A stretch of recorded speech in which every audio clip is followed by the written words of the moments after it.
سبز گنبد بسا ہے نظر میں، باغ جنت کی حسرت نہیں ہے۔ سبز گنبد بسا ہے نظر میں، باغ جنت کی حسرت نہیں ہے۔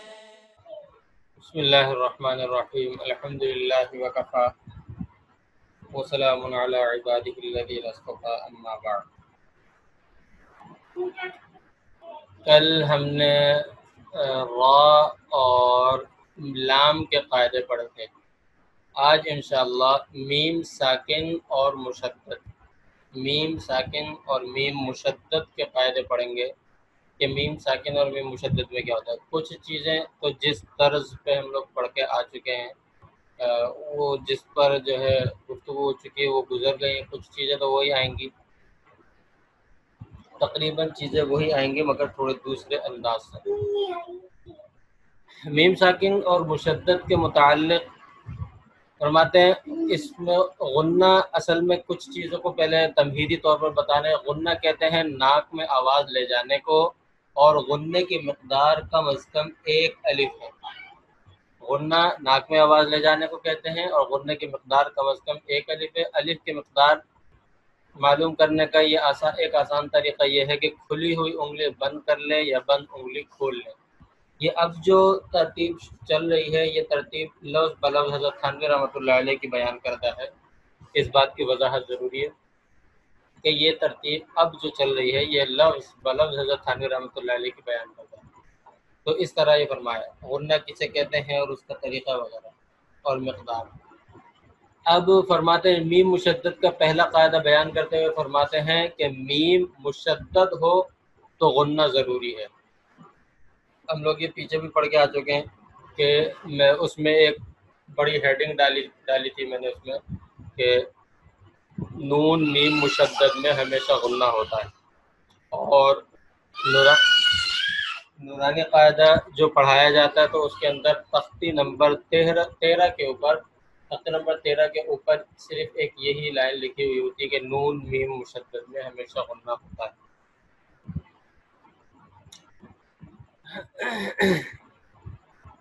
تو یہاں پر حضرت تھانوی رحمۃ اللہ علیہ پہلا قاعدہ کیا ہے؟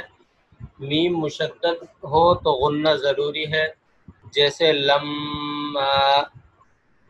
یہاں پر غنہ ضروری ہے۔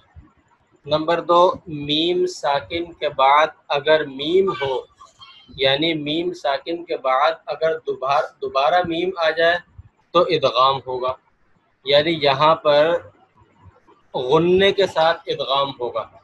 وہ اس لیے کہ حروف یرملون اگر آ جائیں، حروف یرملون یا را میم لام واو نون، حروف یرملون میں سے اگر کوئی حرف نون ساکن یا تنوین کے بعد آ جائے تو وہاں تو قاعدہ یہ ہے کہ لام اور را میں ادغام بلا غنہ ہوگا، بغیر غنے کے ہوگا، اور باقی 4 حرف یا میم واو نون میں غنہ جو ادغام جو ہوگا وہ غنے کے ساتھ ہوگا۔ یہاں پر فرمانا کہ میم ساکن کے بعد بھی اگر میم آ جائے تو یہاں پر ادغام ہو جائے گا، یعنی دونوں میم نہیں پڑھی جائیں گی بلکہ دونوں میم ایک میم مشدد بن جائیں گی، یعنی دونوں میمیں ایک ہو جائیں گی اور ایک میم مشدد کی مثل اس کے اندر غنہ ہو۔ اگر دیکھا جائے تو الیکم، اس کی میم ساکن ہے اور اس کے بعد آگے مرسلون یہ الگ میم ہے، لیکن ہم کیا کرتے ہیں اس کو الیکم مرسلون اس طرح پڑھتے ہیں، یعنی میم ساکن کے بعد اگر میم آ جائے تو یہاں ادغام بھی ہوگا اور غنہ بھی ہوگا، یعنی ادغام بالغنہ ہوگا۔ تیسرے نمبر پہ فرماتے ہیں حضرت تھانوی رحمۃ اللہ علیہ کہ اگر میم ساکن کے بعد با آ جائے تو غنہ مع اخفا ہوگا، یعنی یہاں پر اخفا اور غنہ ہوگا۔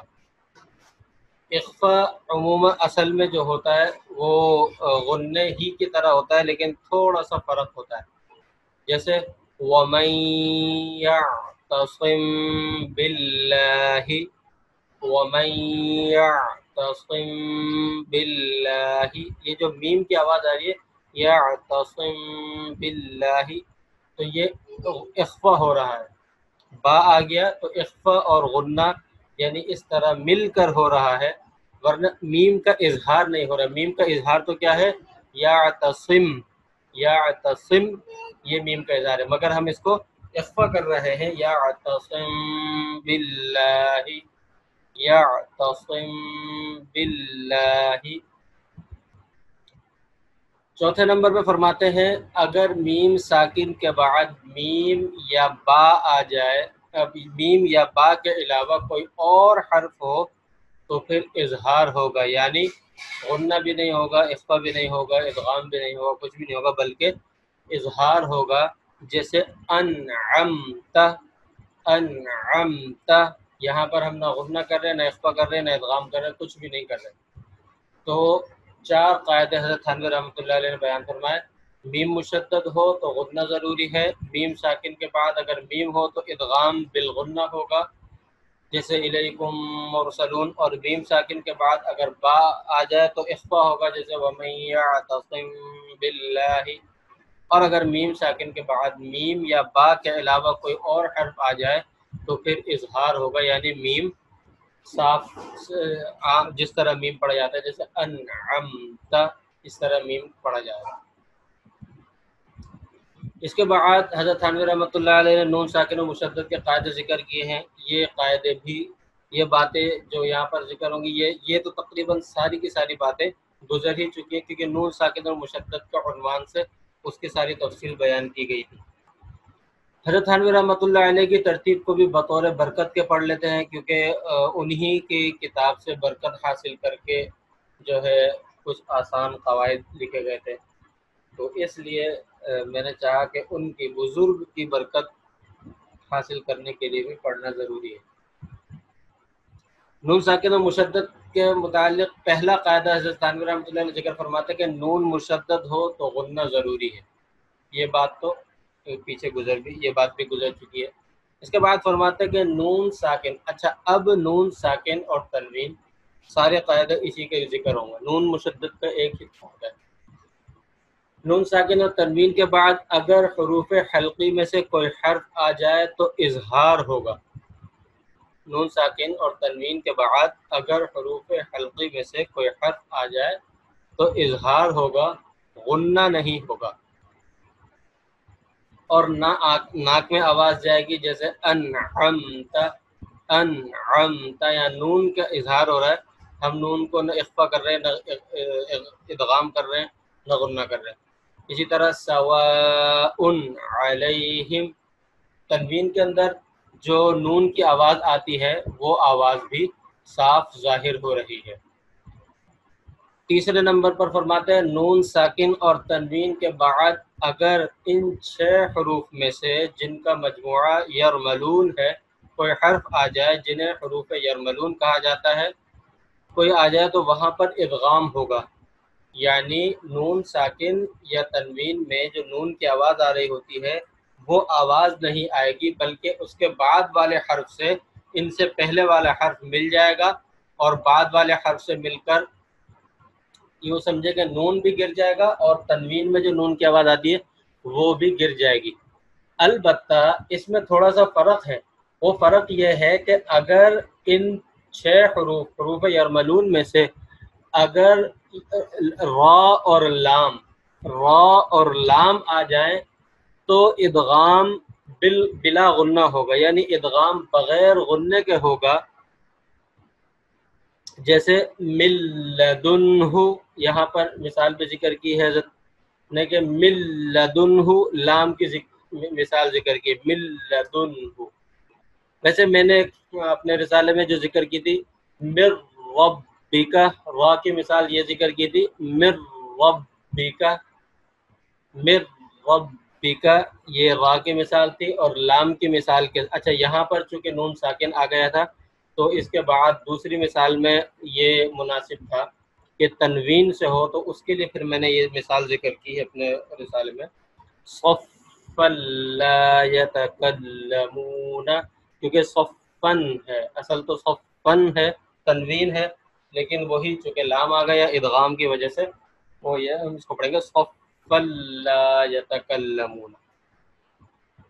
یہ 2 حروف تو ہو گئے. باقی جو 4 حروف بچتے ہیں یا نون میم واو، جن کا مجموعہ ینمو ہے، ان کے اندر ادغام تو ہوگا، یعنی نون کی آواز تو ان میں نہیں آئے گی، البتہ غنہ ان میں ہوگا، یعنی یہ حروف اگر آ رہے ہیں حروف یرملون میں سے تو غنہ ہوگا.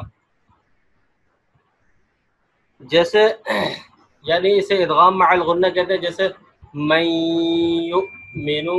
اب یہاں پر نون ساکن کی آواز، نون کی آواز نہیں آ رہی، مگر ہم میم کو یا سے ملا رہے ہیں لیکن غنہ کر رہے ہیں. من یؤمنو برق یجعلون من وال یومئذ واہیہ.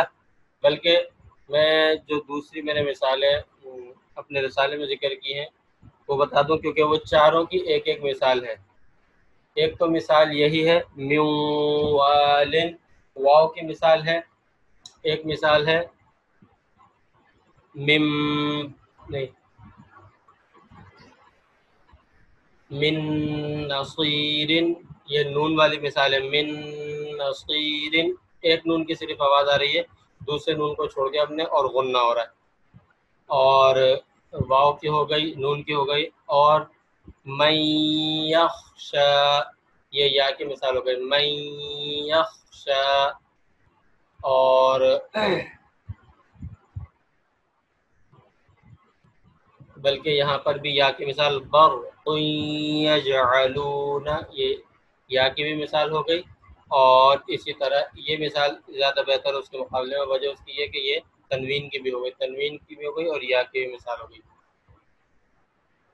اور دوسری مثال مم ماء دافق.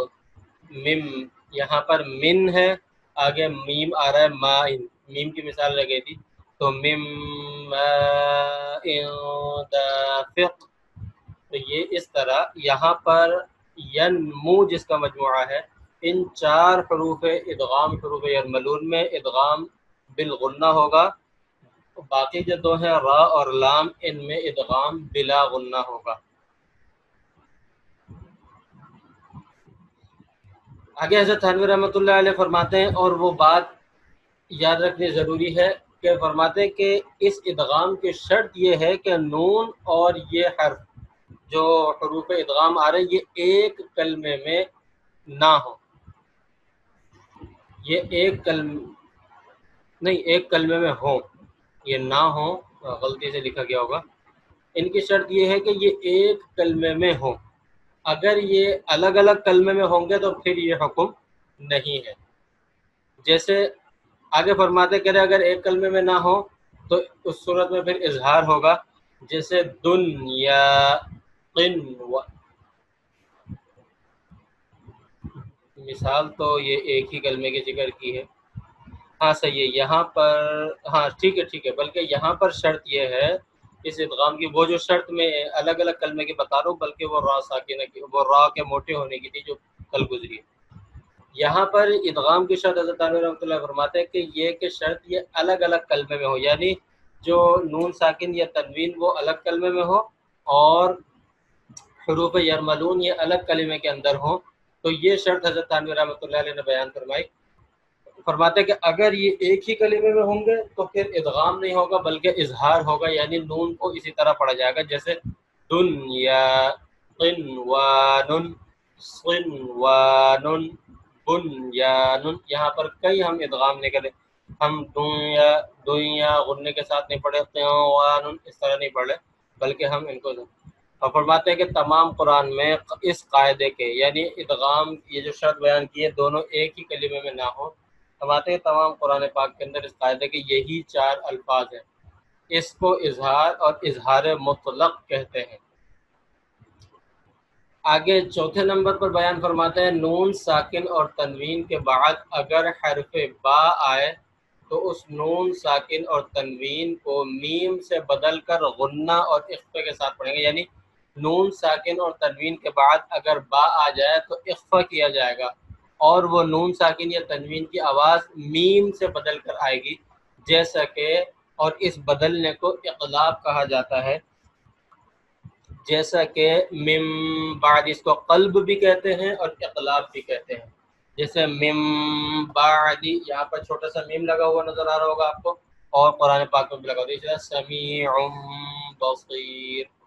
تو یہاں کیا ہوا کہ ایک تو یہاں دو تبدیلیاں ہوئی، ایک تو نون یا ساکن یا تنوین کہ جو نون کی آواز تھی وہ میم سے بدل گئی، اور دوسرا اس کے ساتھ ساتھ اس کے اندر اخفا ہوا، من بعد سمیع بصیر۔ پانچویں نمبر پہ فرماتے ہیں نون ساکن اور تنوین کے بعد مندرجہ ذیل 15 حروف میں سے کوئی حرف آ جائے تو وہاں نون اور تنوین کو اخفا اور غننے کے ساتھ پڑھیں گے۔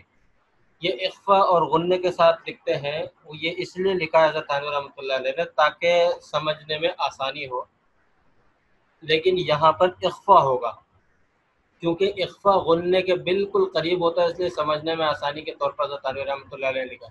وہ 15 حروف کون سے ہیں؟ تا ث جیم دال دال ز سین شین صاد ضاد طا ظا فا قاف کاف، یہ 15 حروف ہیں۔ لہذا اگر یہ 15 حروف میں سے کوئی حرف آ جائے تو وہاں اخفا ہوگا۔ اخفا کا مطلب یہ ہے کہ یہ بات پیچھے گزر چکی ہے کہ زبان غننے کے، جس طرح غننے میں زبان اوپر والے تالو سے لگ جاتی ہے، یہ اوپر والے تالو سے زبان کے کنارے لگے گا نہیں، کہ قریب جا کر تھوڑی دور قریب جا کر بغیر لگے اس کو ادا کریں گے، جیسے بانس اس طرح کی آواز ہوتی ہے، جیسے انذرتہم قوما ظلموا، اسی طرح انا اعطینا نہیں انا انزلناہ، اسی طرح قل اعوذ برب الفلق من شر ما خلق ومن شر غاسق اذا وقب ومن شر النفاثات في العقد ومن شر حاسد اذا حسد۔ تو یہ سارے اخفا ہوں گے۔ چھٹا قاعدہ بتاتے ہیں حضرت تانوی رحمۃ اللہ نے یہاں پہ مثال کیا تھی، کنواں، کنول، منہ، اونٹ، سینگ، اس طرح کی آواز آتی ہے، یعنی نون غننے والی آواز سمجھ لیں آسانی کے طور پر، اردو میں جیسے نون غننے کی آواز ہوتی ہے اس طرح کی۔ تنوین کے بعد نمبر 6، تنوین کے بعد حمزہ وصل ہو۔ حمزہ وصل کہتے ہیں وہ حمزہ جو اگر ملا کر پڑھا جائے تو گر جائے، اور اگر ملا کر نہ پڑھیں اسی سے، اس لفظ سے جس پر وہ حمزہ ابتدا کریں تو وہ حمزہ پڑھا جائے، اسے حمزہ وصل کہتے ہیں۔ حمزہ وصل کا معنی ملانا ہوتا ہے، اور حمزہ وصل اس کے نام ہی سے پتہ چل رہا ہے کہ یہ ملنے کی صورت میں تو حمزہ ہے، اور اگر اس کو وصل نہ ہو، انفصال ہو، تو اس صورت میں پھر یہ حمزہ نہیں رہے گا۔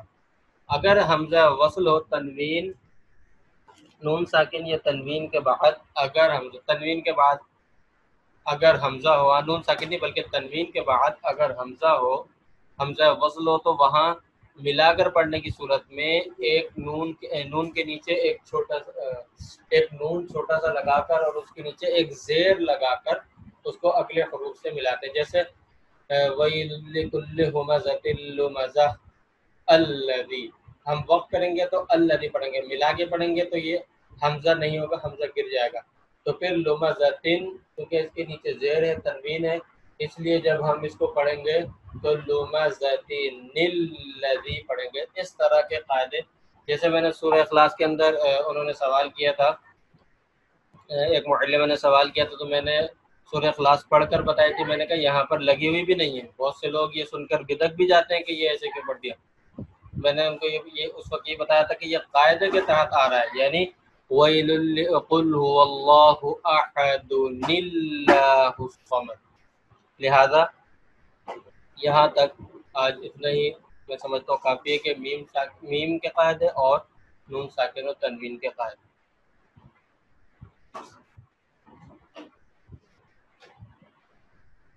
وآخر دعوانا ان الحمد للہ رب العالمین۔